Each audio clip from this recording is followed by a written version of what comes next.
जळगाव जिल्ह्यातून एक अतिशय धक्कादायक आणि दुर्दैवी बातमी समोर आली आहे।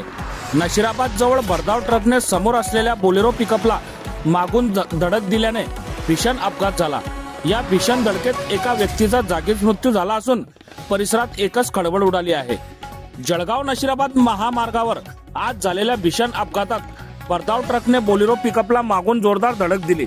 धडक इतकी भीषण होती की बोलेरो पिकअपचा चक्काचूर झाला। या भीषण अपघातात एका व्यक्तीचा जागीच मृत्यू झाला तर इतर काही जण जखमी झाल्याची प्राथमिक माहिती समोर येत आहे। अपघातानंतर घटनास्थळी नागरिकांनी मोठी गर्दी केली। माहिती मिळताच नशिराबाद पोलिसांनी तातडीने घटनास्थळी धाव घेतली। मृत व्यक्तीचा मृतदेह शव विच्छेदनासाठी पाठवण्यात आला असून जखमींना उपचारासाठी रुग्णालयात दाखल करण्यात आले आहे। अपघाताचे नेमके कारण अद्याप स्पष्ट झाले नसून पोलिसांकडून पुढील तपास सुरू आहे। या अपघातामुळे काही काळ वाहतूक विस्कळीत झाली होती। पोलिसांनी वाहतूक सुरळीत करत पंचनामा करून पुढील कायदेशीर कारवाई सुरू केली आहे। ही एक विकसनशील बातमी असून अधिकृत माहिती मिळाल्यानंतर पुढील अपडेट आम्ही आपल्यापर्यंत पोहोचवत राहू। बघत रहा MH19 न्यूज।